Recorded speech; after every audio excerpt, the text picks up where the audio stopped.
What's going on, guys? Week 18 of BSing Sports with Brant and Swift. If you haven't picked up by now, the B stands for Brant and the S stands for Swift. Uh, yeah, big giveaway there. Today, we're going to talk mostly baseball. We got an MLB draft recap, mostly on the Phillies and what they did in their draft. We're going to talk again about the Phillies and where they currently stand as an organization in Major League Baseball. We're going to revisit our division breakdown that we did in week 2 of our podcast with Timmy. And then we are going to do a new segment that we are going to do every week called Hall of Fame Debate, where Bill and I each pick one person who is probably a fringe Hall of Famer and debate or decide whether they are a Hall of Famer in their respective sport. It can be any sport. So hang tight, guys. We also have a couple questions to answer from a fan, so we'll get to those too. But leading off, number 11 shortstop Jimmy Rollins. Nope, I missed that. But we are going to start with the MLB draft recap. And Bill had an opinion and had something to say on Twitter about the Phillies drafting 14 pitchers. Yeah, so I mean, it's pretty cut and dry that when you look at what the Phillies did this particular draft and drafting 14 out of 20 total spots as a pitcher, that they realize they've got problems, they've got holes in the starting rotation and in the bullpen, and they may have tried to address a lot of it in the draft. Now, I mean, you and I both know that in those later rounds, a lot of those guys aren't going to cut it, they're not going to make it, but you can occasionally get really lucky. But as for, I think in the first 4 rounds, 3 of those guys were pitchers. I know they took a power bat in what was his Ethan name? Wilson. There it is in the second round. But I mean, you started off with who is it? Austin Painter. Andrew Painter. Andrew Painter was our first draft pick this year. Kid throws super hard. He's been hitting 100 since he was a senior in high school. It's exciting when you look at it as an organization. But the fact that the Phillies already at this point in the season, All-Star break, well, right before All-Star break, and at the time they had a losing record, which I mean, again, these guys who you draft right now aren't going to be making the big leagues this year. They're not going to be in the bigs next year. You're talking 25, 26. Sorry, I mean 2025, 2026, that we might see some of the better ones be developed in time to be on the roster at that time. But it just goes to show that they realize that they've got holes, and they've had holes for the last several years, and they need to find a way to fill it. So I agree with you. I don't necessarily agree with, but I understand your stance on them drafting 14 pitchers in the draft. But I don't think that's as uncommon as you're making it sound. Like, for example, the Angels had 20 picks and all 20 of them were pitchers. I believe that most organizations tend to go pitcher heavy because they're easier to move, they're more coveted, they're more valuable. You see it often where somebody gets drafted as a pitcher and they end up moving to shortstop, or they end up moving to the outfield in the minors. Pitchers seem to be more seem to have more utility to them, is the word that I'm looking for. So this isn't a very uncommon thing. However, what did get me was that the Phillies, with their first round selections in back-to-back years, went prep arms in the beginning of the draft. They drafted Mick Abel, who was a high schooler in 2020, and they drafted Andrew Painter, who was also a high schooler in 2021. And that is a little uncommon, and it surprised me. People who I have talked to and people who have asked me know that I was high on Ty Madden. I thought for sure that he was going to, once he fell to the Phillies, they were going to go college arm this time, somebody who's a little bit more polished, somebody who could make an appearance in the MLB in 2 years, and Madden has the stuff to do it. So I thought that was a little bit strange, but at the same time, maybe the philosophy is Painter and Abel will challenge each other. They'll come up together as a pair and, maybe form a formidable duo as like a 4-5 for a little bit behind Nola and Wheeler. And then later in their careers, potentially, become a 1-2. That's the only thing that I could think of, but it is strange to go back-to-back prep arms and back-to-back years. That threw me for a loop. Yeah, I actually forgot until you had just mentioned it that Painter was a prep arm. Yeah, from Florida. Yeah, so down in my area actually. And the Phils passed on a lot of good players. And talk about Ethan Wilson for a little bit. The Phillies actually kind of got really lucky with Ethan Wilson because Ethan Wilson was rated as the 26th ranked prospect, and the Phillies got him at almost double that selection with the 49th overall pick. Ethan Wilson has a lot of power potential, and he has very good plate discipline. He projects as more of a corner outfielder in the MLB. He doesn't have, great wheels. He doesn't have great. he's a little bit better than Pat Burrell was in the field. So it's kind of just like something like, okay, whatever. But Ethan Wilson, if he had played summer ball last year, he absolutely would not have been there in the second round. But because of COVID, he did not play summer ball. So his power potential is through the roof. And to have plate discipline come along with it, that's the hardest thing to carry over into the, as you go through single A, double A, triple A, you see a lot of guys who are known for their plate discipline in college and high school start chasing pitches. And that's because the pitchers are just nastier. They're better. So that's another exciting prospect to keep an eye on. And hopefully he pans out unlike the last, maybe a little bit quicker than the last few outfielders we have drafted, Mickey Moniak, Cornelius Randolph. So, but speaking of the Phillies are 44-44, dead 500. That is 1.5 games back of the 2008 pace. Do with that information what you will. But they're 3.5 games back of the division leading Mets, who are 47-40 going into today. The big question is, and we've had this question asked, and we already planned on talking about it: are the Phillies buyers or sellers? So, for those of you who don't know, I think it was a decent article on the It's a Phillies. very good article. Don't short yourself. We have no room for humility here. Thank you. So I wrote an article about the Phillies at the All-Star break. I posted it on our website last night and on Facebook and Twitter. Please go check it out. But I actually visited this exact topic, and I'm glad Ryan wanted to talk about it tonight. So the Phillies are 44-44 right now. As you already mentioned, 3.5 back on the New York Mets. I believe at this point in time, they should be buyers. The last 2 weeks before the All-Star break, I don't have their record pulled up in front of me, but I'm relatively sure they went like 10-15. So you're talking two for one winning series right before there. Not to mention one of the series was in Boston against the Red Sox, who are one of the hottest teams in baseball. So in my opinion, based on that, not that alone, but the fact that they're getting healthy in the lineup, the outside of Nola, the rotation, outside of Nola, who's been exceedingly bad, and Wheeler, who has been exceedingly good, the rotation has been good enough to win, put them in spots to win, and the bullpen hasn't been atrocious. So, yes, they blow some bad saves, and there was a time there where they blew four games in a row, I believe it was. Speaking of the bullpen, the Phillies just won as we were filming this on Friday evening, 5-2. The bullpen did not give up any runs, from what I understand. Archie Bradley, I believe, struck out the side. So it's a good start talking about the bullpen. Yeah, like I said, there have been times where the bullpen has looked really, really good. Look, to start the season when the Phillies were healthy, the bullpen was one of the best in baseball for the first 2 weeks of the season. Now, the offense took a hit. We took some injuries. Archie Bradley getting the bullpen got hurt. Ranger Suarez struck outside, not Archie Bradley. Correcting myself. Sorry, go ahead.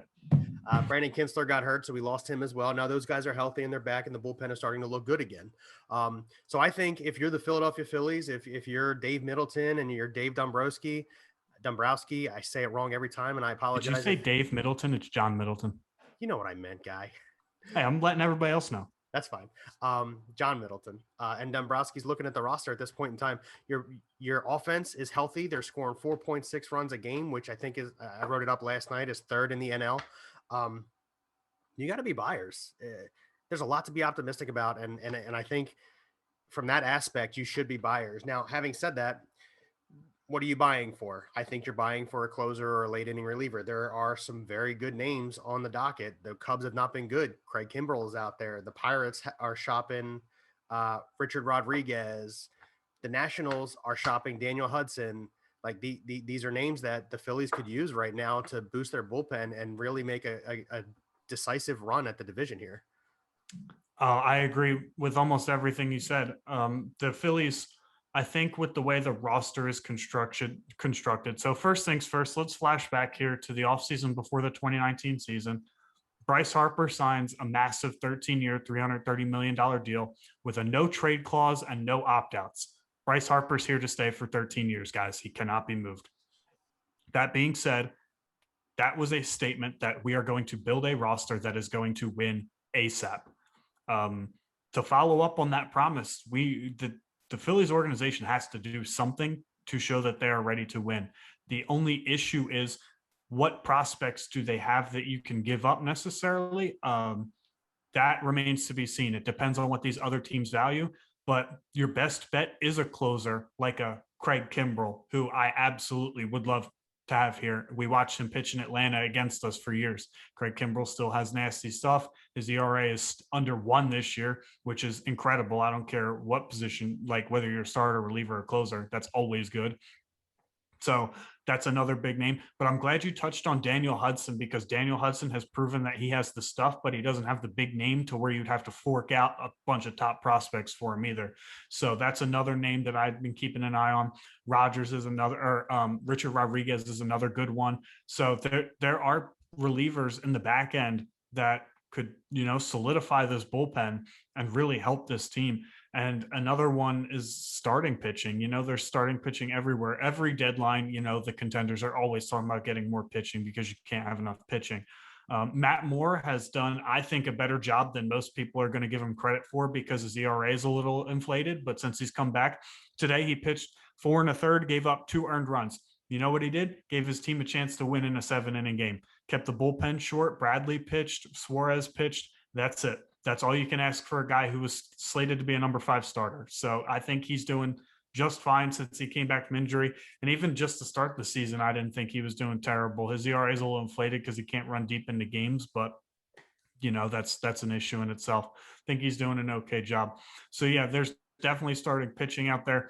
Not looking Mad Max. I think that's a bit unrealistic for an organization that doesn't have the depth or prospects to fork out, especially to a division contender who'd probably jump the price up a little bit. But they have to be buyers. They have to do something. The offense is fine. They don't have to touch that. They got to go get a bullpen arm. If they go get a bullpen arm, I'll know they're serious about winning the division. Yeah, just so you guys know, other starting pitchers that are on the block right now, pretty big names. I mean, Kyle Gibson's probably the most affordable, but even then, Texas is also a rebuilding team, so you're forking out too much to get him. You're looking at Cornelius Randolph, who kind of been flat on his face. Mick Abel's got to be untouchable. Bryson Stott can't go anywhere. All the prospects that are really worth anything, you can't really move. So we're kind of stuck on the starting pitching, and the big names aren't going to get a cut. What we need is another. You're going to laugh when I say this, comparing us to the 2008 Phillies. What we need is another Joe Blanton, a guy who's just like a workhorse. He'll come in, he'll give you 6-7 innings, he'll give you 2-3 run ball, but he's going to put you in a position to win. So we don't Joe need. Blanton went like 10-1 that year when he was traded to Philly. He was awful in Oakland, and then he just got traded to Philadelphia and like found a different gear. He was like 10-1 or 9-1. He went 9-1 with a 4.1 ERA. My point being is that he wasn't phenomenal. He wasn't lights out, but he was putting the Phillies in a position to win. And a team that scores 4.5 runs a game, if you're only giving up 3, that's a great opportunity for your team to win. So you don't need to go out and get the Danny Duffys. You don't need the John Means. You don't need the Sonny Grays. Go get a guy like Joe Blanton in 2008. I'll tell you who could be and who would give a hometown discount is Cole Hamels. Speaking of Cole Hamels, I'm glad you brought him up. Do you think the Phils could make a serious run at Cole Hamels, who, by the way, is showcasing his talent to teams right now? He did it on the 16th, which is when we filmed. Yes. Actually, he's literally doing it right now because it started at 6 p.m. Well, 6 p.m. in Texas. So technically it's in 2 hours from now. No, it's in 11 minutes. It's in 11 minutes. Apologies. So because he's showcasing right now, I think if he throws 92, 93 and the changeup looks good, there's no reason for the Phillies not to kick the tires. I think even if he touches in the high 80s and his changeup is still in the low 80s with movement and his cutter still like exists, I would give Cole Hamels a phone call and see what he's expecting price-wise, because yes, Cole Hamels is coming off a shoulder injury and he is in his late 30s. And I know a lot of Phillies fans would probably roll their eyes at bringing back a guy who's, long past his prime. And I get all that. And I've sat on that side of the fence for a while, but the more that I thought about it, Cole Hamels hasn't pitched in over a year and a half. His arm is as fresh as it's going to be. And all you need him to do is pitch the second half of a season. This isn't some kind of 3-year deal. We're going to ride on him being the number 5 starter until he's 41. We just need, solid, quality, consistent 5 innings, maybe 6 innings from the back end of the rotation for the second half of the season and into the playoffs. And mind you, this guy's got a pretty good playoff resume. And because of that, I think the Phillies are legitimately going to kick the tires. Look, I wouldn't be upset with Cole Hamels coming back. You and I have gone head to head on this back when you were saying, no, don't bring him back. And I understood your argument at the beginning of the season, but this is no longer the beginning of the season. We're Yeah, no, looking at the situation's changed, so my stance has changed. exactly, and which is great about it. It's also worth noting that in 2008, the Philadelphia Phillies had 44 wins at the All Star break, and as we've already mentioned, they have 44 wins at the All Star break. Once Yeah, again, just I said it in the article. It's not the same team. It's not the same circumstances. The division is not the same. However, there's a lot to be promising about. That's all I'm trying to touch on. so comparing that team, the 2008 team, to this team here. So the lineup's about the same. Yeah, You had a very bona fide power hitter in Ryan Howard, which is probably the difference. But maybe this lineup might be a little bit deeper in terms of consistent bats. Bohm's average is not there, but Bohm can hit with runners in scoring position. He's well over 300 in that category. Didi Gregorius is legit. Andrew McCutchen has caught fire recently. Gene Segura has been, incredible. So in terms of just numbers comparing 2008 to this year, he kind of cancels out Utley, so to speak. Yeah. the So only thing I believe this lineup is lacking this year is a legitimate leadoff hitter. Whereas in the 2008 season, we had Jimmy Rollins, and there was hands down nobody competing for the leadoff spot. Absolutely, that's the biggest difference, and that and the lack of power hitter, like I said. But yeah, no, Jimmy Rollins is probably one of the best leadoff hitters that I've ever seen. So the other position that I think the '08 Phillies have a significant advantage on is the center field position. What the yeah, Flying Hawaiian did for Victorino, us yeah. was just phenomenal in the 2 spot. You're talking a But lineup I that mean, had Rollins, e- Victorino, Utley. even comparing that, so right field I would take Harper over Worth. First base, Keep in mind, it wasn't just Worth. He was platooning with Jeff Jenkins that year. yeah, in the beginning of the year. In the second half, he kind of took the job. Yeah. Um, let's see. So first base, Ryan Howard, obviously. Second base, if we're talking about just this year compared to 2008, it's really close. Shortstop, give me Rollins. Third base, give me Bohm. I'll take a guy hitting 250, but if he comes up with runners in scoring position and he's a 300 hitter, I'm good with that. Yeah. Defense is a concern, but catching, I love Ruiz. He's not half the athlete or defensive player that Real Muto is. I agree. Left field, Pat Burrell or Andrew McCutchen. Yeah. At this point in the season, give me Kutch. Yeah, he's hot. He's really hot. Dude's on fire. So it's close up and down the lineup. They're very comparable in terms of production. They did certain things different, had a better leadoff hitter, more bona fide power hitter, but this team does get it done.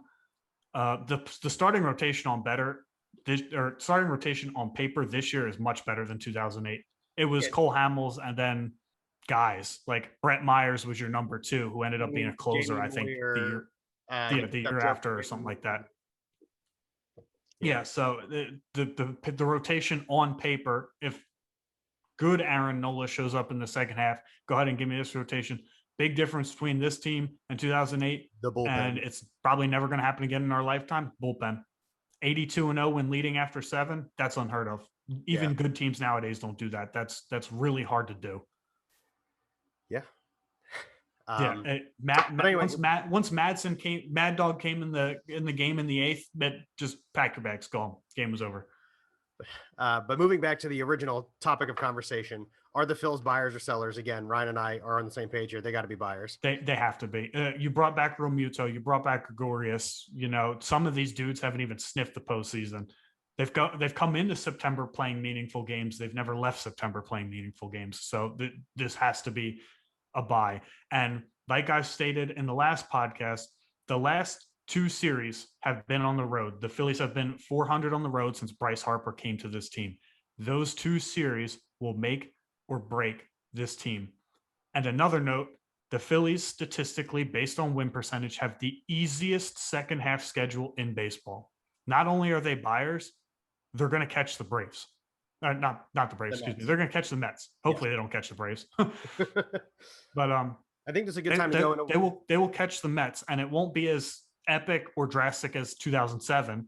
But revisiting the division breakdown, leading into that segment of our show, starting with the NL East, the Phillies are going to win the NL East. Yes, which also ties into one of our fans' questions. Um, so the question was: Phillies are 3.5 out of first. Are they buyers or sellers? And do you think they can win the division? And how many wins does it take? So yes, I agree with Ryan. I believe the Phillies catch the Mets and pass the Mets. And because the division is so poor, I believe the Phillies win the division with 91 wins. Now, to go and look back at where I thought I had them, I obviously had the Phillies in third in the division with only 88 wins. But that was back when I thought the Braves were going to run away with the division. Yeah, so the Braves are cooked. Acuna's out for the year. He may even miss the beginning of next year. Soroka, they'll have he's supposed to be ready next month. There's no way they're going to bring him back when they're 8, 9, 10 games back. There's no point. Nope. That Freddie Freeman got off to such a slow start. He's finally heated up, played in the All-Star game. Good for him. And the Braves are cooked. They're done. I agree. The other team I had in front of them was not even the Mets. It was the Nationals. Uh, Schwarber's hurt. He's out for some time. I don't know how long specifically. What he tore his pec or something, didn't he? Yeah, he did something. Josh Bell hasn't lived up to expectations. They've been a mess all over the place. They got really hot there after we answered the fan question of if Washington keeps tanking, where does Scherzer go? They got really hot for like 10 games and then they cooled back off. They're so hot and cold there. I can't see them sustaining. Strasburg's still out. I don't even know when he's coming back. I don't think he comes back the rest of this year either. But they're in disarray down there in DC. This is a 2-horse race, and all of the cards are lining up for the Phillies to win this race. The easiest schedule. Bryce Harper's always been a second half player. I think he played pretty well in the first half. Yeah, and he really wasn't bad in the first half either. He just missed some time. So then when he got his swing back, he looks fine now. Yeah, if you guys read my article, I actually touch on. You want to talk about it? Girardi and not resting the guys. I think we've beaten that. We touched on that before. How they should have in the article. Read the article. Yeah. But no, and I'm coinciding with you on this one. I think it's the Phillies, and because the division is so bad and where they're sitting with 44 wins and how many games are left, I think they win with 91 games. I don't even think they win with that many. I'm seeing another 89 win to 88 win second place team.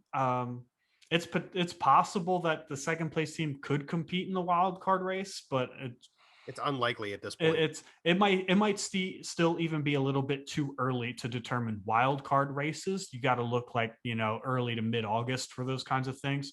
But as far as, teams and what their direction is and where they're trending, I remember probably a month. I don't think anybody from this division is going to be competing for the wild card. Looking at the record, keep in mind that the Dodgers and the Padres are both going to be better. Yeah, that's true. I didn't even think about that. We'll get to that as we get further down the breakdown. But as far as the Phillies go, I remember your dad asked, I think they were like 26 and 34 at one point, and the old man asked, they're cooked, they're done. Are you guys going to talk about this week how they should be sellers? And I'm like, no, I wait till the All-Star break to reassess my beginning of the season. And this is exactly why. Now you kind of have an idea of who the good teams are, who aren't, who are really trending up, who are really trending down. So this was the perfect time to talk about it. Moving on from the NL East, because we've beaten the heck out of it, we're going to the NL Central, where we both had the Cardinals to win this division, and we look way off. We had the Cardinals to win this division, hands down, no competition. They're going to run away with it. We said, yeah, I think the closest either one of us had it was like 5 or 6 games. Yeah, I've got the Brewers 7 games behind them. Yeah, I'm sorry, I had the Brewers 7 games behind them. And I had the Brewers behind them too. I think it was something similar. And right now the Brewers are in the division lead, 4 games up on the Reds. And I mean, really only other team in that division that looks competent at this point in time is the Reds. So I had high hopes for the Reds. I think a lot of people were selling them short because they lost Trevor Bauer and Sonny Gray was out to start the year. But you hit the nail on the head with Milwaukee. I remember I brought up the point of people, believe that Corbin Burns and Brandon Woodruff are overvalued, that they're not true number 1, number 2 punch. And you were like, well, maybe this is what they are. And this is like the 3rd year in a row that we've seen them do this. This is what they are. No doubt. Corbin Burns, Brandon Woodruff are very good pitchers. They're a very good one too. Freddie Peralta has pitched out of his mind this year as a number 3. Christian Yelich is not really been Christian Yelich, but that team is being carried by their bullpen and their staff, and they are showing that pitching wins ball games. Yeah, 100%. As you said, I touched on it, and I've touched on it several times, I think, throughout the course of our podcasts.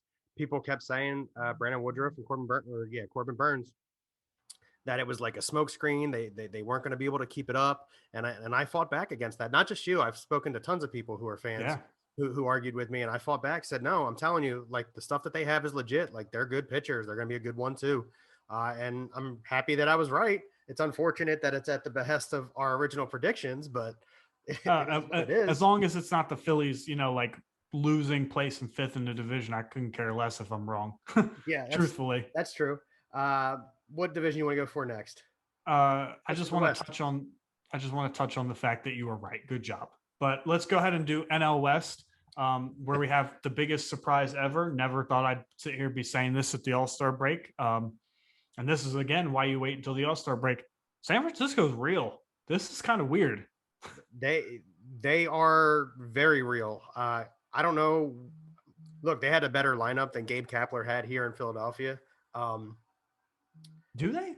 No, I don't think they do. Actually, I said No, that I don't think they do either. because But that pitching rotation, Joe Girardi's running with an almost similar lineup that Kapler did, and Girardi's actually got them on a winning streak right now. Look, I don't agree with everything that Girardi has done to this point, and you and I have criticized him heavily, and I think rightfully so.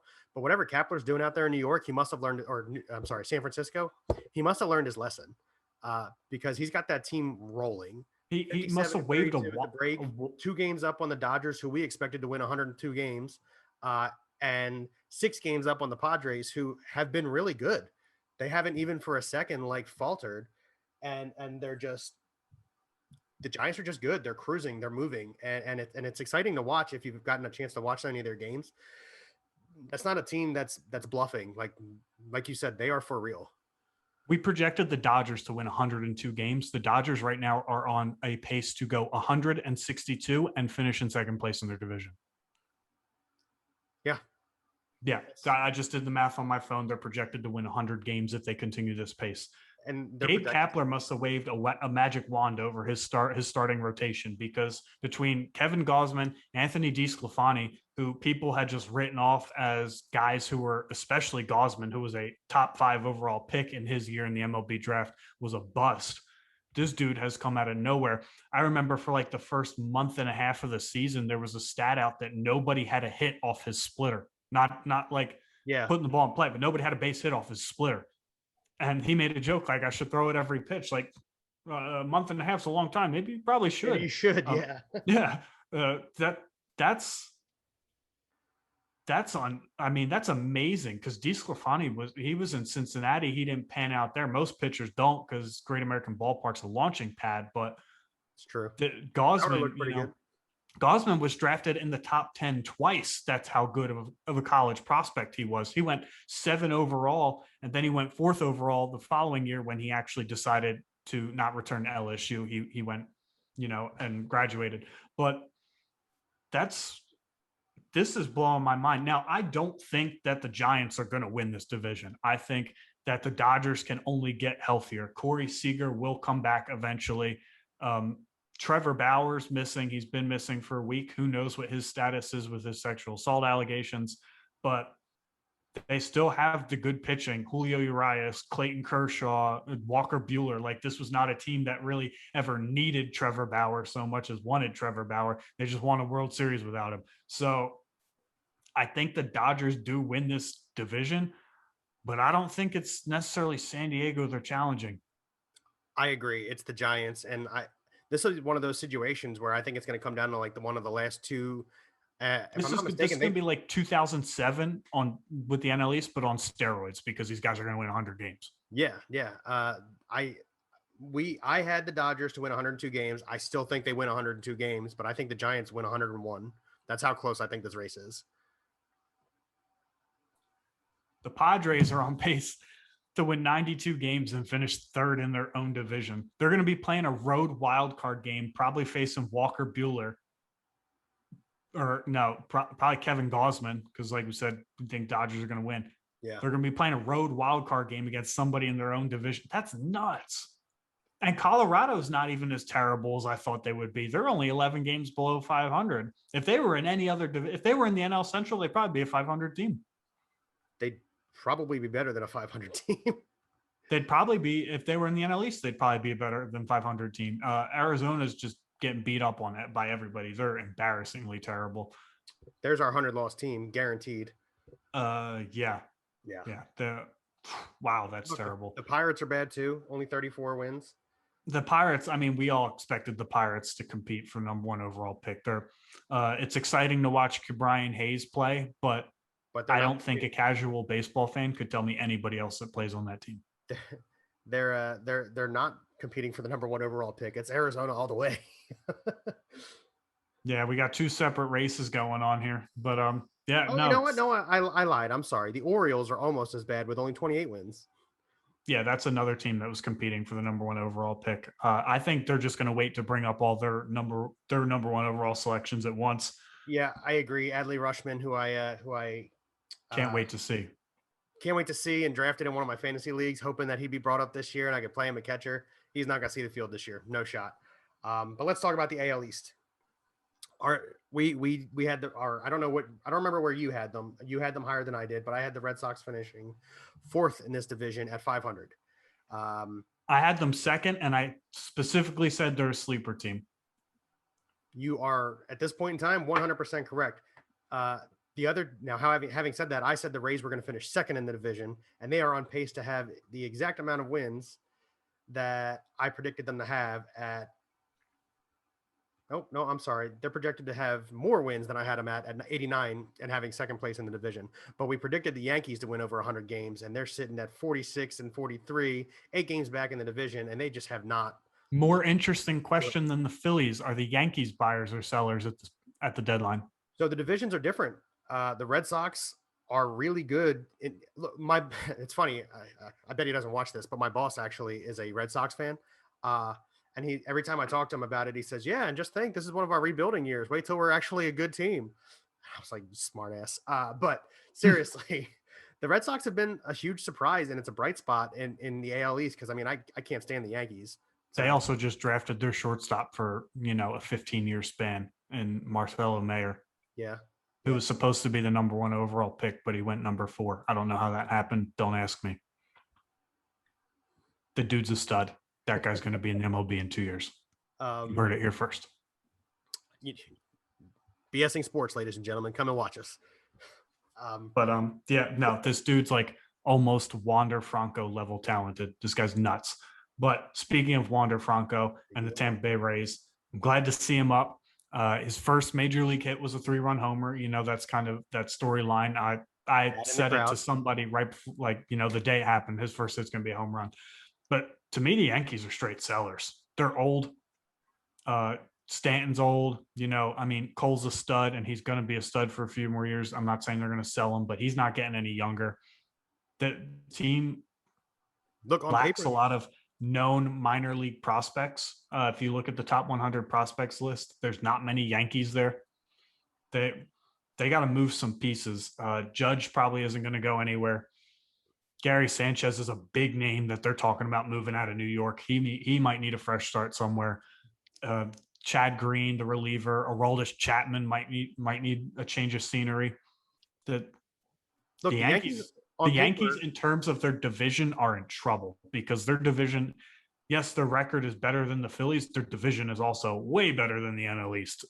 Tampa is that team I don't care who's on that roster. They're never going away. You can't name anybody on that team, and they're 53 and 37. They're just one of those teams. And they were actually, I heard a lot of rumors swirling around. They were going to make a deal for Nelson Cruz up in Minnesota because Nelson Cruz at 8,000 years old, been playing baseball since BC. He's raking the ball still. He's batting over 300. He's got 20 home runs. The dude just hits baseballs. So I heard that they were going to actually make a big name acquisition at the deadline, which would be nuts. That would be so unlike Tampa. But yeah, Boston is a legit team, and Chris Sale is knocking at the door. And speaking of guys with fresh arms, that's Chris Sale. And we know what Chris Sale looks like with a fresh arm. So this team could potentially only get better. Xander Bogaerts, Rafael Devers, JD Martinez, Bobby Dahlback every now and then. Like this lineup was never shallow. Yeah, no, and I agree, and it's a shame that we didn't foresee this coming. I know you said they were a sleeper, but you didn't have them as good as they are now. No, actually, I think I had them third in the division, winning like 85 games or something, but I definitely remember pointing them out as a sleeper. Yeah. So let's move on to the AL Central. This is almost identical to the way we had it lined up. Yeah, there's just one team out of place, but they're like way out of place. Yes. And the team we're talking about is Minnesota. I was way higher on Minnesota. I thought, despite losing Eddie Rosario to rival Cleveland, that they were going to continue to hit the ball very well. Like I stated just a couple of minutes ago, Nelson Cruz is still hitting the ball. That's about it. Max Kepler's been shallow. The pitching staff has been horrible. The bullpen's been even worse. Yeah, they're behind Detroit, and that says a lot because Detroit has two of their top prospects in their rotation in Manning and Mize. So Mize, whatever. I don't know how to pronounce it either. I think it's Mies, but yeah, I think it's Mize too. But yeah, so I also had the Twins in second, but I mean, it's not a surprise. We had the Indians in third. So them being in second with the Twins falling out makes sense, but they're still 8 games back on the White Sox. That division's a no contest. It's not going to be a contest. No way. Looking at it theoretically, Bieber's on the IL, so every 5 games that he was supposed to pitch, Cleveland's cooked. Yeah, I mean, so they're 3-7 right here going into the All-Star break. So they're going to only continue to be bad as long as he's on the IL.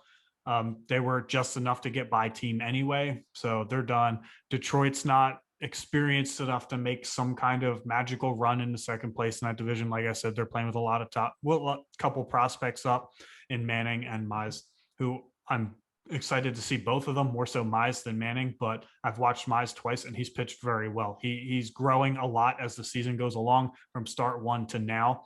He seems to be finding ways to work deeper into games. I watched him struggle early on against Kansas City. He gave up 2 runs in the first inning, bounced back to pitch 6 great innings, and they won that game. So he's learning a lot as he goes along. I'm very excited for his future. A guy that was compared to Jason Isringhausen, who was a very, very good relief pitcher for a while in his career. But yeah, Minnesota's cooked. Detroit's not going to do anything. I'm not going to hit Kansas City because Kansas City's not going to hit. So yeah, I mean, this is Chicago's division to lose, and it's kind of unfortunate. I was hoping somebody would challenge them, so Tony La Russa's outdated ass could get fired, but here we are. Yeah. By the way, Yerman Mercedes is like batting like 210 since he got called out for hitting that 3-0 home run against Williams Astudillo. So I don't know if that actually had some kind of mental effect or it just was coincidence that his downslope started at that time. But do with that information what you will. I know we talked about it when it happened, but never mind. Let's that's my exact thoughts. Like as a coach, you're never mind. We're beating a dead horse if we talk about it. Everybody's on the same page. Dude, get with the times. I really don't want to talk about this division, and I think it's quite obvious why. We're going to move to the AL West because that's the last division we have to cover. Right, and I want to throw up in my mouth. Let's cover it real quick.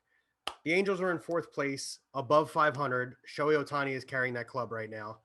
Keep in mind, Mike Trout has been injured for more than half the season. He's like a month from return, probably. I'd say that's a bit on the long side, but he's like a month out. I get that, and I bring that up very specifically because while the Mariners are 48 and 43, they have a habit of not being a second half team at all. No, they may have peaked before the All-Star break, so they're going to drop down. The Angels will take their spot.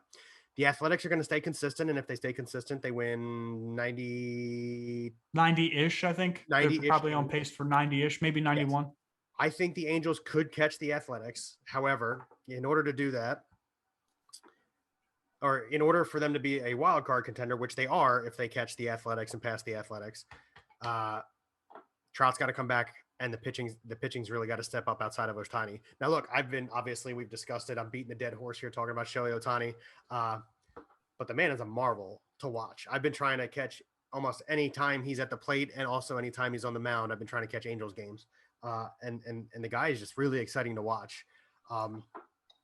he's going to continue to do what he's doing. I don't know if he does it throughout his career, but he's definitely going to continue doing it this season. It's not going away. And as such, when Trout comes back, the 1-2 punch with them, not to mention Carlos Rendon has not been what he was supposed to be, but with both of them in the lineup, he could pick his average up too.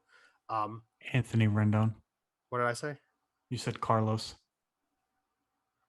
The I stud did pitcher for Chicago. Yeah. Well, stud this year, but I'm sorry. My bad, Anthony. I care.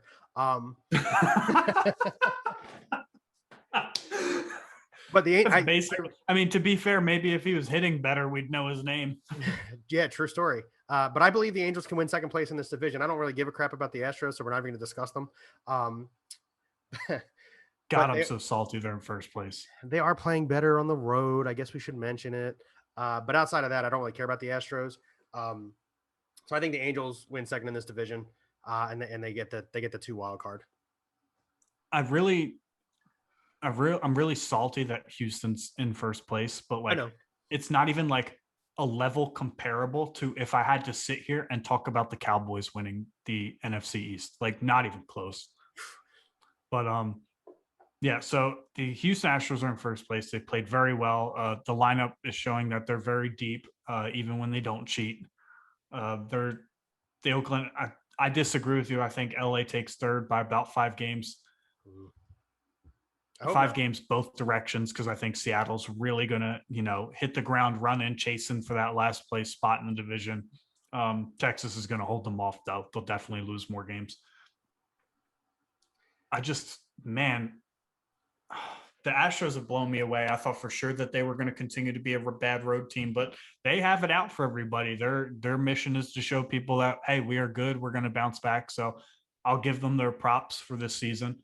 Oakland is, again, like the Rays. You can't really name anybody on the team besides the Mats, but they're going to be good. They're always going to be good. They're always going to compete. Billy Beane's always got that roster in position to succeed. Seattle should probably recall a lot of their young prospects, depending on how Kellenick's doing in AAA again. He did get sent down, although his future is very bright. I'm not at all concerned about his future. What's the pitching prospect there? I'm spacing on names now. Dude he got called up the same time as Kellenick, just threw like 8 shutout innings his last start. I don't have his name. I'm sorry. I was doing something else. I have Google. I'm sorry, guys. You guys, probably listen to this show like Ryan's the baseball guru. Ryan knows too much baseball, so he forgets some baseball. I was actually trying to look up like the win margin for the Astros on the road, and I couldn't find it. I wanted to see if they were close games on the road or if they were Gilbert. Logan Gilbert, yes. I'm sorry. Logan Gilbert is who I'm talking about. Another kid that I'm really excited to watch. I'm excited to watch all top prospects, so I'm just going to stop saying I'm excited to watch these top prospects. Just assume I'm excited to watch them if they're top prospect. Logan Gilbert just threw 8 shutout innings his last start before the All-Star break, so this dude's figuring it out for sure. I just think that the Angels aren't deep enough around Trout and Ohtani to do anything. The Rendon struggled. He's looking like not as drastic, but another Albert Pujols signing where they bring in a guy who had great numbers somewhere else and he just doesn't produce here. They can't seem to figure out pitching ever. They don't raise any good pitchers. They don't sign any good pitchers. The pitching is a huge question mark mystery in LA and nobody knows why. So I think they take third place in that division. But if they do manage to take second, they'll probably get a wild card spot because the wild card spots in the AL are coming from either the East or the West. They're definitely not coming from the Central. Yes. Yeah. So really, if they take third, all they have to do is be better than the second place team in the East. But I doubt that's going to happen. The Rays and the Red Sox are really, really putting a pounding on some teams. With that being said, I was laughing during your entire Ohtani thing because I have a question for you, and we are going to disagree. Okay. Is Shohei Ohtani the best player in baseball? Right now, is Shohei Ohtani the best player in baseball? I want to be very specific on the question. Right now, is Shohei Ohtani the best player in baseball? Yeah. The best. Well, obviously not as previous years. There's no way. I understand that, but because we're Trout's injured. When Trout's on the field, Trout's the best player in baseball. I don't care what anybody else is doing. Trout's injured right now. So right now, Shohei Ohtani is the best player in baseball Ooh, I knew you were going to say that. because it's the right answer. Let me ask you this: how is a guy who, if you were to grade just the hitters, is not a top 10, not a top 15, probably not even a top 20 overall hitter? Yes, we know he has the power, doesn't have the average, no real plate discipline. A guy who is not a top 10, not top 15, maybe not top 20 pitcher. His mid threes ERA says that. The good strikeout stuff, too many walks. He's not top 20 in either of those things. But because he's doing both, you have to take that for what it is. You have to take the entire package for what he is. You can't But just tell DeGrom's me batting over 400. you can't, which is fine. But DeGrom also only bats 1/4 of the amount of time Shohei Ohtani He does. can only bat when his manager tells him to bat. That's not his fault. And I understand that, but if he were batting as many times as Shohei Ohtani, he's not hitting 280, 290. He's just hitting 262, right? So DeGrom's not hitting 262 if he's at the plate as many times as Shohei is. So if you're going to, yes, as a hitter, no, not best player in baseball. As a pitcher, no, not best player in baseball. However, you're saying maybe not top 20. So let's say he's 20th in both. Because he's 20th in both amongst all players, like how many pitchers are there? How many hitters are there? Because of that stat, yes, he is the best player or best overall player in baseball as of right this second. DeGrom is the best pitcher. Trout will be the best hitter if he's healthy. But because of what Shohei's doing right here, right now, it's Shohei Ohtani. But my counter to that is that's not Shohei's fault.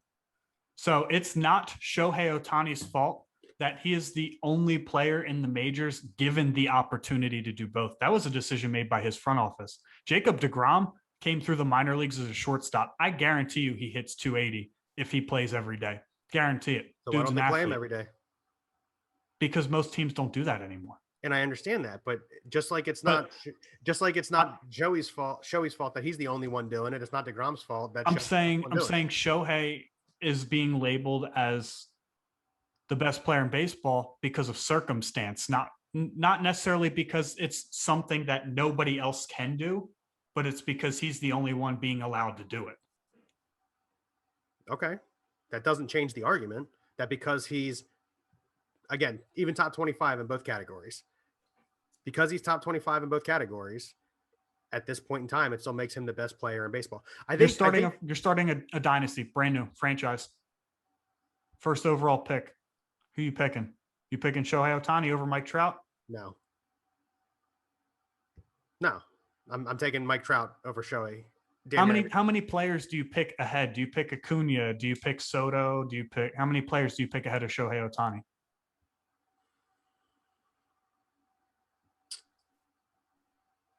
I tell you what, let's put a pin in that one and come back to it next week. Okay. I want you to think about it too. Yeah, no, I'm going to write a list. I'm going to think about it. Yeah, you have more people than I would have, but it's not a long list. I don't know that I'm taking Juan Soto over Shohei Ohtani, though. I'm not taking Juan Soto over Shohei Ohtani. I know Juan Soto. Juan Soto. Juan Soto's ceiling, people compare his hitting skills to Ted Williams, but like, I don't know if I'm taking Juan Soto over Shohei Ohtani. I'm not taking Juan Soto over Shohei Ohtani. I would for sure take Trout and Acuna. Those are my two for sures. Everybody else I would have to at least think about. So Acuna pre-ACL or post-ACL? That's another good one. There you go. So, yes, I agree. Trout is the hands down. DeGrom's probably up there for me if we're talking dynasty. See, if we're talking dynasty, I don't know. DeGrom is 33 years old. He's going to be 34 next year. That's a good point. And granted, he came up late. And like I said, he started as a shortstop, doesn't have as many raw innings on his arm, but 33 is still 33. 33 throwing 102 miles an hour.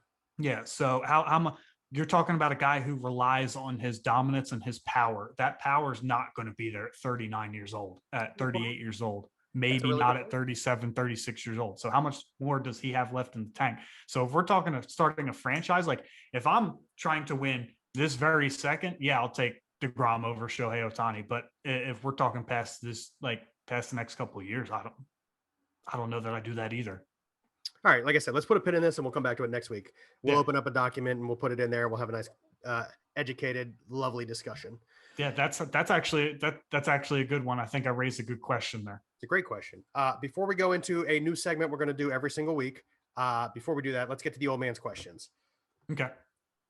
So the fan who asked is my old man, Ken Brant. Thanks for your It's questions Ken, again. the old man. He's not an old man. He's the old He's man. the old man. So he had three questions already. We already went through one of them. But the first question, it was in his first major league start, who threw a no hitter? I got to be honest, it's got to be somebody older than me because I don't have any idea. It's not anybody recent. Shits and giggles, Honus Wagner. Like, Honus Wagner played shortstop. that's right. His only career start, probably. I'm thinking a Detroit Tiger, but that's not right. For some reason, I'm thinking a White Sox, but like early 1900s White Sox. I'm going to Google it. Dude, I don't have any clue. Like, watch, this is going to be somebody from like 2005, and we totally whiffed on it. It's going to be like Adam Wainwright or some shit. Threw a no-hitter in their first career start. Oh, Dad, we would have never, ever guessed this. Who was it? Bumpus Jones. And he threw it July 14th, 1893 for the New York Giants. By the way, I mean, to be fair, his MLB, his MLB quite an impressive feat. His MLB statistics for his career was he was 2-4 with an 8 ERA. He threw a no-hitter at his first start. That's like Survivor, dude. You know, they made Eye of the Tiger and then nobody ever heard of him again. Talk about one-hit wonders, man. That's like almost Harvey Haddock's level. Haddock's had a little bit longer of a career, so I think in terms of one-hit wonders, we'll give it to Jones. But true. He did have another question. In Nolan Ryan's second no-hitter, how many strikeouts did he have? I think that was his 20K game. Okay. I said 18. Yeah, I had 16 in my head, but I think that was his 20K game. Second no-hitter, 1973 campaign. Give me a second. 11. 11? Google is not cooperating with me right now. I apologize. Everybody, just give me a second. Google's guys, we don't research the answers to these questions beforehand. We have too much integrity on this show. No, you're right. It's 20. He had 20 strikeouts. Yeah, I thought that was his 20 strikeout game. Good for him. Good job, old man. Those were great questions. We appreciate them. I'm glad that we could actually go into some detail on your second question, which was the Phil stuff. But anyway, moving into what we're going to be doing every episode. Ryan and I are really, really excited about this one. We're going to call it the Hall of Fame debate. What we're going to do kind of rhymes if you try really hard. So what it is like I prefaced on the beginning of the show is we're going to pick a player each, doesn't matter the sport, and debate whether we think they're a Hall of Famer or not and why or why not. It's supposed to generate, like fringe players. Like these two guys we're going to talk about are fringe players for sure. And the first name that we have on this list, Eagles fans, listen up, Jason Kelce. Now, the Eagles fan base loves Jason Kelce, and we know he's a very good center. That's just it. The Eagles fan base knows he's a very good center. It's tough as an Eagles fan myself to judge how the rest of the league views Jason Kelce. And he's an offensive lineman, which you got to be a dime a dozen, probably a dime, every 5 dozen to get into the Hall of Fame. That being said, this is a very good fringe Hall of Fame player. So here we go. 8-year career so far. He's playing in 2021, so he'll have a 9-year career.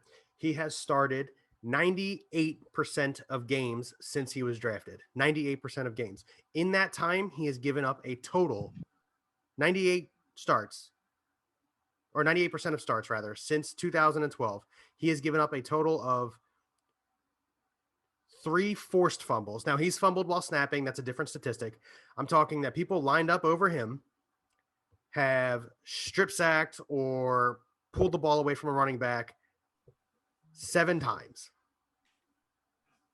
In addition to that, and as Eagles fans know, he's the general of the offensive line. He controls everything. Since 2011 when he was drafted, I said 2012 before, I apologize. 2011 when he was drafted, he's had, let's think about it really quick. Quarterbacks that he's had since 2011. Since 2011? You got You got Foles, Vic. I think 11 you had McNabb, right? Cobb. No, No, Cobb. McNabb was gone in '08, I think, wasn't he? '08, '09? 10. After 10. 10. Okay, Okay. so in 11 you had Cobb, Vic. Then you had Foles, Vic. You Then you had Bradford, Bradford, Wentz, Hurts. Wentz, Hurts. Yeah, okay. He's probably Sanchez played there. with like 10 different quarterbacks under center. Sanchez You've had Sudfeld. and Sudfeld. And in all those appear like people who lined up over top of him, nose tackles that lined up over top of him got only 7 forced fumbles. I think that's a statistic alone that needs to be looked at by the NFL. Like if you're going to talk about most effective players on an offensive line, look, it's hard to get in the Hall of Fame as an offensive lineman to begin with. But if you're going to look up at most effective players, you need to look up at what their opponents did when they lined up across from them. Kelsey's been extremely effective. You cannot deny that Kelsey has been extremely effective. So Jason Kelsey's a very well-known run blocking center, but what surprises a lot of people the most is he's like at least average at worst at pass blocking. And that's because he's small. He's athletic. So when you think about pass blocking, you're dropping back, letting these big opponents kind of bull rush you essentially. And he's held his own in pass blocking, but this guy is an elite run blocker with elite athleticism. I mean, when your brother's a tight end and probably the best tight end in the NFL, that family has athleticism. So Jason this is going to be a tough one. Bill, are you done making your points? Do you want to give a final yes or no? I'm trying to see if I can find one more statistic. I want to see how many times he made all, or I don't have to find that. In my opinion, Jason Kelsey is in fact a Hall of Famer. Now, I am a very, very heavy, hardcore Eagles fan, and obviously probably should and could lean that way. But when you look at the scope of work that Jason Kelsey has, I'm going, yes, he should be a Hall of Famer. It wouldn't be first ballot. I didn't say that.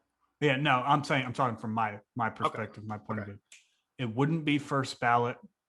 I could see Jason Kelsey getting in. So I think even if it comes down to like that player committee vote or whatever, I think Jason Kelsey does in fact get in. Jason Kelsey's been a very good center in the NFL. And the way that I break down how Hall of Famers should be in all sports, are you like a generational talent at your position? Were you one of the best at your position for so many years, and Jason Kelsey's been a number 1 center, number 2 center, maybe, definitely top 3 center for like the last 5 or 6 years, and to me, I guess for offensive linemen, that's long enough and high enough. So I'd say this is definitely fringe, but it's fringe in for me. All right, I like it. Next player that we have on the docket, Ryan's going to talk more about this one. I took the Jason Kelsey take. Ryan chose this player. We're going to discuss Paul Goldschmidt, first baseman of the St. Louis Cardinals and formerly first baseman of the Arizona Diamondbacks. Give me your points. Yeah, so I was looking around. This is actually the guy that like made me dawn on the idea, hey, we should do the Hall of Fame debate. I think over the last 15 years in baseball might be the best stretch for first baseman ever. And baseball's over 150 years old. In this time, you've had Albert Pujols, you've had Miguel Cabrera, you've had Ryan Howard, you've had Freddie Freeman, you've had Paul Goldschmidt. There have been some high-class first basemen in the last 15 years. That being said, the 162 game average over his career for Paul Goldschmidt is he would hit 291 with 389 OBP. He would hit 30 home runs and have 102 RBIs. He would also steal 15 bases. Fun fact, there are 2 first basemen ever to steal 30 bases in a season. One of them's Paul Goldschmidt. Do you know the other one? Mark Teixeira? No, Jeff Bagwell. Oh, that's a good one. Yeah. There are 2 first basemen ever to do that. Paul Goldschmidt's one of them. Mind you, this is a guy in 162 game average. If he played 162 games, this is what his career averages would be, is what I'm referencing. He would also walk 93 times. He would have 37 doubles. He would score over 100 runs. Some say this is a little bit inflated by playing in the NL West, and Arizona does have a reputation for being a hitter's park. Sure. Only played half his games there. He's played other places, and he had a great career in Arizona. And I mean, last year during the shortened season, he hit 304 for St. Louis. So, uh, that being said, baseball, the way that I judge baseball is a little bit different. Are you a generational talent? Yes, I go by that. But how high was your peak and how long was your peak matters in the MLB. I believe the MLB Hall of Fame is harder to get into than any Hall of Fame in the four major sports. That being said, the six-time All-Star, three-time Gold Glove Award winner who didn't really get his shot until 24 years old. I think he finished second in the NL Rookie of the Year voting that year. Um, the following year was his first All-Star year, 36 home runs, 125 RBIs, led the NL. So 6 consecutive All-Star appearances. My question is this peak long enough? His peak certainly looks high enough, but it may be a battle of, I think he just comes up short in a little bit both. I think it's not just high enough and it's not just long enough unless he has some kind of revival. He is only 33, and that's generally still pretty young in baseball, and he's still very athletic, still in very good shape. So he could turn it around and extend his peak, but hitting 265 this year, maybe you're starting to see the downslope. I don't know. I think he comes up just short in a little bit of those both categories. So it's just barely a miss for me. So what has me concerned is the peak, as you've already addressed, and his average this year at 265. The reason it's a concern for me is because I know that last year they only played 58 games and he wasn't super stellar. He started off super, super hot last year and then went really cold and hit 304. So, which is wonderful for him. He still hit 304. That's great. But he's already been cold this season and he's hitting 265. I wonder how long he stays at this. If he continues to play for 3 or 4 more years, does that tarn? So if he retired right now, you're saying he's a no. If he stays 3 or 4 years hitting 260, only 28 home runs, which is what he's on pace for this year, he's a definite no for me. But he could have a resurgence. We don't know what's going to happen in the next 3 or 4 years. But as it sits right here, right now, 291, 262 home runs, 804 walks, 877 RBIs. Definitely not first ballot, but I think he could sneak in. I think there's a chance he could squeeze in for sure, but like I said, I think he's just missing those two big categories for me. His peak may not have been just high enough, so he'd have to compensate a little bit on the long enough. And like I said, he's still 33. He's got time. He could turn it Here's what I around. think. Here's why it's the biggest question for me for him. At what point and how long was he the best first baseman in baseball? That's another thing. And that's the point. Let me preface this too. Paul Goldschmidt has notoriously been a second half player in his career. He's always hit better in the second half, especially since he came to St. Louis. He's been a second half player. But yeah, my point. So at what point and how long did it last that he was the best first baseman in baseball? I think it lasted 2 seasons. I'm not saying that he wasn't a great first baseman in baseball, but I think that he only had 2 or 3 consecutive seasons where he was the best first baseman in baseball. Well, and that goes back to saying, I mean, the first half of it, we were still riding the coattails of Pujols in St. Louis until he left. Miguel Cabrera has been around. Like this has been, I mean, Ryan Howard kind of fell off the cliff. We kind of had the turn of first baseman there. I mean, Pujols, when he went to the Angels after the 2011 season, obviously wasn't the same. Howard tore his ACL in the 2011 playoffs, wasn't the same. So that was when we started turning over to Freddie Freeman, Paul Goldschmidt, and like they came up. And I don't know. I think you could make the argument that at one point Paul Goldschmidt was better than Freeman, and take the name aside, he was producing more than Pujols. You could say the same about him versus Miguel Cabrera too. So I think if you're talking in their primes, 2-horse race, it's between him and Freeman that were producing at that time. And in my opinion, Freeman, and maybe that's just because we see Freeman so many times, because as Phillies fans, maybe we just feel this way because he's been burning the Phillies for so long. But in my opinion, I'm going to say that Freeman gets the nod for me. But that's not the conversation we're having. We're asking if Goldschmidt, we're sitting here right now, if Goldschmidt's a Hall of Famer, I say. And since he's still playing and not really toward the end of his career, we'll say, is he on pace for a Hall of Fame? Fringe miss for me. Fringe miss. Fringe make, like very back end, definitely not first ballot. I think he gets in. If he sustains the 291, maybe a little higher average, absolutely. Yeah, if he can come back to 285 over the next 3 or 4 years and somehow find a way to hit 30 home runs, that, you know what, the length of peak would probably get him in, but it would have to be something like that. Yeah, I agree. So with that being said, Bill, you got anything else? No, that's all we got here today on BSing Sports.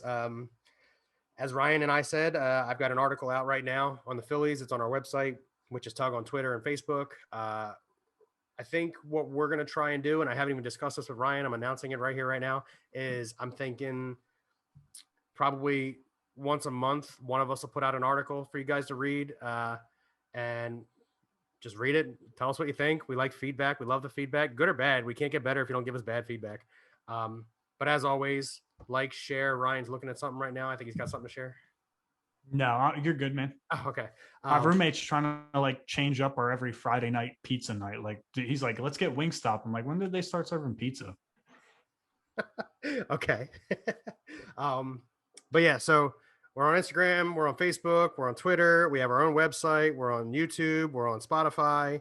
And give us suggestions for names to do on these Hall of Fame debates. You know, don't pick obvious guys like Albert Pujols. Like this is supposed to be like, you know, fringe guys or under the radar guys. And don't pick guys who are like rookies either. It's impossible to, you know, have any kind of projection on, you know, where they're going to go. Like don't ask me if Trey Sermon's going to be a Hall of Fame run. I don't know. We haven't even played yet. Yeah, exactly. Give us players that have been in the league for 8-9 years. Maybe they're getting close to that old area. And it's in any sport. We'll have a conversation. We'll do research. We do tons of research. Again, we don't have interns. It's just me and Ryan.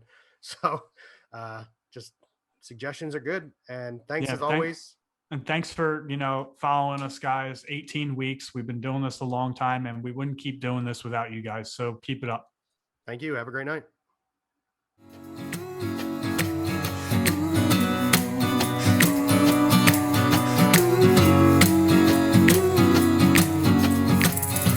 Another